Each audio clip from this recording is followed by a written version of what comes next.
The Vietnam War that is usually remembered is the one between the Vietnamese Communists and the United States. Often, it is oversimplified to simply being one between Vietnam and the United States. This is the prevailing image. However, while the United States military may be the most remembered from the war, it is not the Allied force that did the majority of the fighting and took the majority of the casualties. That one, the one sidelined in the histories of the war, is the Republic of Vietnam Armed Forces. To gain a more well-rounded understanding of the war, the military of the Vietnamese Republic must be pulled out from irrelevance. This armed forces origin and its backbone is the Army of the Republic of Vietnam. The Army of the Republic of Vietnam had its origins in the Vietnamese National Army. The VNA was started as a basic anti-communist force by the French in 1949. Many of its personnel, however, had a unique origin. While they were briefly aligned with the French for now, a significant number of them were aligned with the Viet Minh in the past, the Unified Independence Front against the French. These men were originally part of separate Vietnamese nationalist parties which were separate from the main communist group under Ho Chi Minh. During the fighting against the French, numerous bloody purges by the communist members forced the Vietnamese nationalists out. Shifting priorities, the Vietnamese nationalists would side with what they now saw as the lesser of two evils, the French, and deal with the communist threat first. The French could be dealt with later. The VNA would gradually grow to the size of less than 40,000 by May 1951. During this time, French neglect and the lack of sufficient funds stunted its development. It only had 24 out of 36 authorized battalions, and only 7 had Vietnamese officers. Even then, the National Army eventually reached the size of 6 regiment-sized mobile groups, the 11th, 21st, 31st, 32nd, 41st, and 42nd groups in 1953. But with the French defeat at Dien Bien Phu against the Viet Minh, communist control of the North was guaranteed. The Americans gradually took over the oversight of the Vietnamese National Army following the Geneva Accords. This army, now renamed the Army of the Republic of Vietnam, was reorganized into 4 field divisions of 8,500 men and 6 light divisions of 5,225 men. The 4 field divisions were the 1st, 2nd, 3rd, and 4th. The 6 light divisions were the 11th, 12th, 13th, 14th, 15th, and 16th.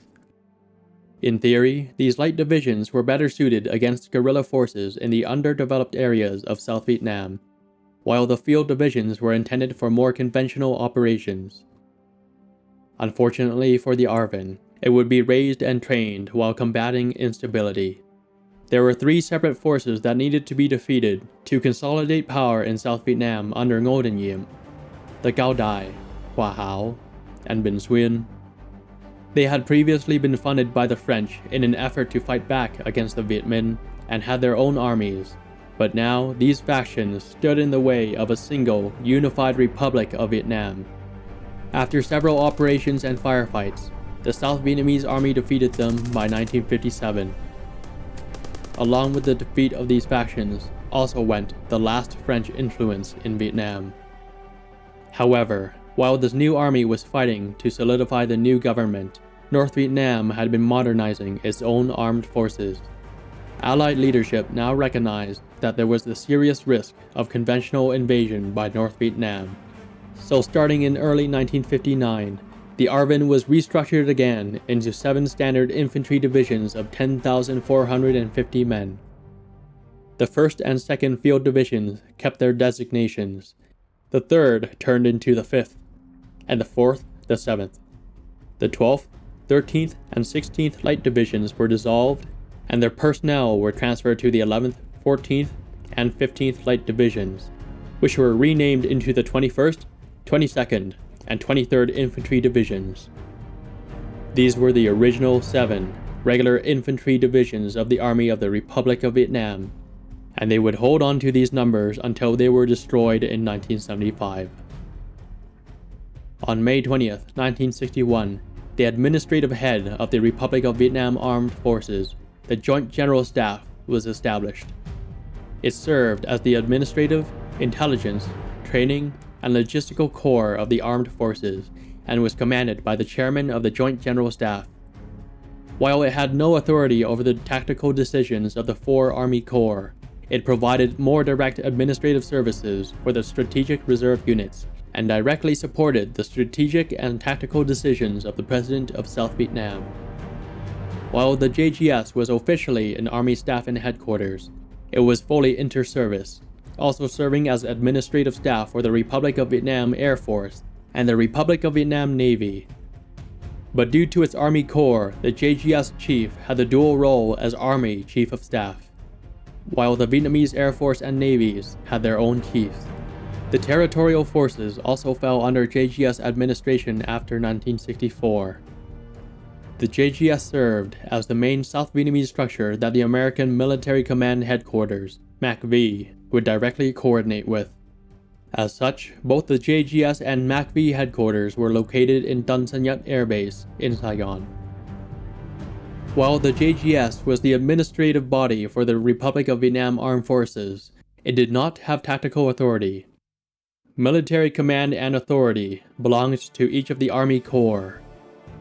South Vietnam was divided into 4 major military regions for the majority of the war: Military Region 1, Military Region 2, Military Region 3, and Military Region 4.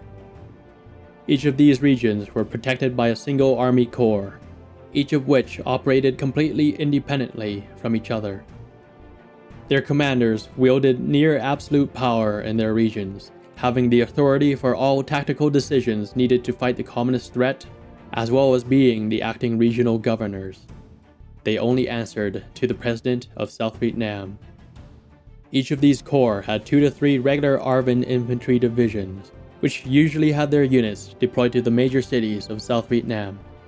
To support the regular infantry units, each corps also had a select number of Ranger, Armor, and Artillery units.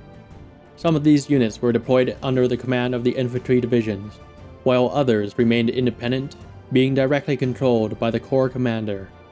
The regional forces of each of these regions also fell under the command structure of the ARVN Corps, and they directly received their orders from the Deputy Corps Commander. Military Region 1 encompassed the 5 northernmost provinces of South Vietnam. Its terrain made it particularly vulnerable. It was thin and long due to the Trung Sơn mountain range, giving it a large surface area to attack, yet little land for South Vietnamese forces to retreat back into. Region 1 was also the closest to North Vietnam, making it the easiest area for PAVN units to deploy its heavy equipment and combat divisions to. It also had the Nguyen dynasty capital of Hue, giving it a significant amount of political and spiritual importance to South Vietnam. The first region was protected under the command of I Corps.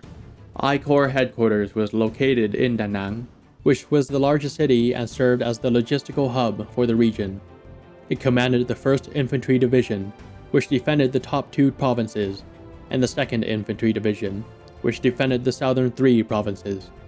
Eventually, due to the withdrawing American Marines, the 3rd Infantry Division was raised in October 1971 to defend the northernmost province of Quảng Trị. Because Region 1 experienced a large number of assaults from regular PAVN divisions, the South Vietnamese Airborne and Marines would eventually become semi-permanently deployed there in the final years of the war. Military Region 2 included the Central Highlands and the adjacent Coastal Strip provinces. It was the largest region of South Vietnam, but also the least populated. The vast majority of it was underdeveloped compared to the rest of the country, in large part due to most of its terrain being made out of mountain and jungle combined. Most of the population was in the coastal strip sandwiched between the coastline and mountains. The second region was protected under the command of 2 Corps, which had its headquarters located in Pleiku, the center of the 3 major cities in the Central Highlands. 2 Corps commanded the 22nd Infantry Division, which typically defended the northern half of the region, and the 23rd Infantry Division, which typically defended the southern half of the region. Due to the sheer size of Region 2, The two corps regiments rarely operated together, being deployed as single units to where they were needed. Later in the war, two corps had the largest number of Ranger battalions, most of which were deployed in isolated fire support bases previously manned by American units. Military Region 3 consisted of the provinces around and including the South Vietnamese capital of Saigon. Due to the Trung Sơn mountain range terminating in this region, there was a larger plains area, allowing larger cities to form. The transportation and logistics networks in this region were also far better developed, focused around the capital. Region 3 was defended by 3 Corps, with its headquarters in Saigon. 3 Corps initially had the command of the 5th Infantry Division. The 5th Division would be joined by the 25th Infantry Division, raised in 1962, then the 10th Infantry Division, raised in 1965. The 10th was quickly renamed to its permanent designation as the 18th. Generally, the 5th Division guarded the north, the 25th the west, and the 18th the east of Saigon. Region 3 also had the inherent protection and influence of the Airborne and Marine divisions, as they were strategic reserve units and were headquartered in Saigon for the majority of the early war. While these units were usually stationed in I Corps later in the war, they could be pulled back to Saigon when needed. Military Region 4 consisted of the provinces in the Mekong Delta. The region was extremely fertile due to the Mekong River, and over time it had developed into a massive network of interconnected canals. Due to the amount of farmland, Region 4 was the most populated region of South Vietnam, holding more than half of the entire country's population. 4 Corps defended the 4th region, and commanded the 7th and 21st Infantry Divisions. The 7th Division protected the northeast, and the 21st Division protected the southwest. Eventually, the 9th Infantry Division would join them. It was raised in 1962 to cover the northwest of the Delta. While the insurgency at the beginning of the war was most intense in MR4, by the end of the war, much of the fighting had died down, resulting in many of its Ranger battalions being deactivated or redeployed to other regions. The Vietnamese Rangers were first formed by President Ngo Dinh Diem to be trained with the specific purpose of counterinsurgency. They were placed under the direct command of the Corps commanders and eventually developed into elite light infantry. The Rangers would reach 15 regiment-sized Ranger groups by the end of the war. They also included the elite 81st Airborne Ranger Group, which was a hybrid unit trained to have the best qualities of both the Airborne and Rangers. However, due to withdrawing American forces, the Rangers would also heavily expand and raise 37 extra Border Ranger battalions in 1971. These Border Ranger battalions were also light infantry, but were heavily localized to their area of responsibility. Typically, they were deployed to an FSB near the border as opposed to being shifted around the region like the regular Rangers. Alongside the infantry of the 4 ARVN Corps were armored and artillery units. The Armored Corps had formed in the original VNA, composed of leftover French vehicles. In 1960, each corps controlled an armored cavalry regiment. While translated as regiments, these were in fact equivalent to American armored battalions or squadrons. For the majority of the war, the armored forces were composed of light tanks and armored carriers, M24 Chaffies, M41 Walker Bulldogs, and 113 APCs, as well as lightly armored scout vehicles. This suited the anti-insurgency operations during the Americanization phase of the war, but during late 1971, armored regiments equipped with M48A3s started to be mobilized when it was discovered that the North was deploying T-54, T-55 main battle tanks into combat in Laos. By the end of the war, there would be 3 of these armored regiments. The Artillery Corps also grew with the infantry, initially using the leftover Lend-Lease equipment from the French withdrawal. They primarily used 3 calibers, the 105mm, 155mm, and 175mm artillery guns. Most of the artillery units were attached to the infantry divisions, while the rest were deployed at the platoon level to various fire bases around the country. The ARVN Artillery eventually grew to 44 105mm artillery battalions, 15 155mm artillery battalions, and 5 175mm artillery battalions. There were 204 of the independent 105mm platoons, composed of 2 howitzers each.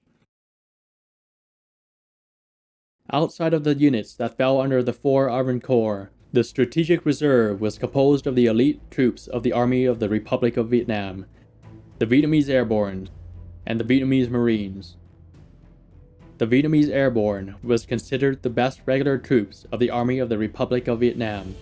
It was the original corps of the South Vietnamese General Reserve, starting with 5 battalions under the command of an airborne group in 1955. Within 4 years, it had expanded to the size of a brigade. By 1968, the Airborne had expanded to an entire division, divided into 3 brigades of 3 battalions each. Its headquarters and training facilities were located at South Vietnam's Central Airfield, Tân Sơn Nhất, which made it readily deployable to anywhere in South Vietnam. The Airborne enjoyed the benefit of being manned exclusively by volunteers, being made up of the most dedicated citizens of the Republic. As its units made up South Vietnam's best troops, they regularly took part in harsher deployments, which served to enhance its prestige, but also resulted in heavy casualties throughout the war. Their presence was a massive morale boost to the civilian population in any area they were in. However, pulling them out could be devastating to morale, resulting in the collapse of I Corps in 1975. The other elite formation in the General Reserve, the Vietnamese Marine Corps, served as the rival to the Airborne. It had its roots as part of the South Vietnamese Navy as their native infantry force, and had only grown to 4 river companies and a landing battalion when the French withdrew. On October 13, 1954, President Ngo Dinh Diem established it as a formal Marine Corps. It would be forcefully separated from the Navy after the Navy mutinied, placing it into the Strategic Reserve. The Marines would also grow to division size, composed of 3 brigades of 3 battalions each in 1970. A 4th brigade with 3 more battalions was raised in December 1974. As part of the General Reserve, the Marines also took part in the fiercest and more desperate battles of the war. However, due to its battlefield performance, its prestige allowed it to be an exclusively volunteer force, much like the Airborne. Alongside the regular forces of the Army of the Republic of Vietnam were paramilitary groups called the Regional and Popular Forces. While not formally counted as part of the regular ARVN infantry, the Deputy Chief of the Joint General Staff had a secondary position as their chief, and as such, they were also under the management of the JGS. They had their roots in the Civil Guard and Self-Defense Corps, both of which served as localized defense for villages and towns against insurgency groups. As the units attached to South Vietnam's villages and towns, they provided the first line of defense against communist forces, holding the line until larger ARVN units could arrive. In 1964, with the realization that the insurgency threat was increasing, the Civil Guard and Self-Defense Corps were integrated into the ARVN command structure. They were renamed the Regional Forces and Popular Forces, nicknamed the Rough Puffs. Even with the restructuring, the regional and popular forces typically only fielded platoons and companies due to their localized nature. Only much later, closer to the end of the war, did regional force battalions start to get formed. Additionally, as the localized military force, instead of being placed under a normal top-down military structure, they were placed under the command of provincial and district chiefs, military officers that had the command of localities in South Vietnam. The territorial forces served as units which filled the gaps which the regular ARVN forces could not fill. Each of the 4 military regions had their own distribution of territorial forces, and its strength relied on the population of each region, province, and district. By the ceasefire in 1973, the Territorials grew to 325,000 regional force and 200,000 popular force personnel, adding onto the regular ARVN total of 450,000 for almost 1 million soldiers. The Army of the Republic of Vietnam and its sister territorial forces formed the fundamental foundation of the Republic of Vietnam Armed Forces, composing the main defense for the massive border facing North Vietnam, Laos, and Cambodia, as well as providing the internal security for South Vietnam. Due to the diverse conditions of each of the 4 military regions, each of their army corps, while structured similarly on paper, developed unique styles of combat to suit their needs. The ARVN fended off communist assaults an additional 2 years after the 1973 ceasefire took effect, using up the majority of its remaining supplies. All of these different branches, arms, and cultures came together to form the single military which defended the Vietnamese Republic until its demise in April 1975.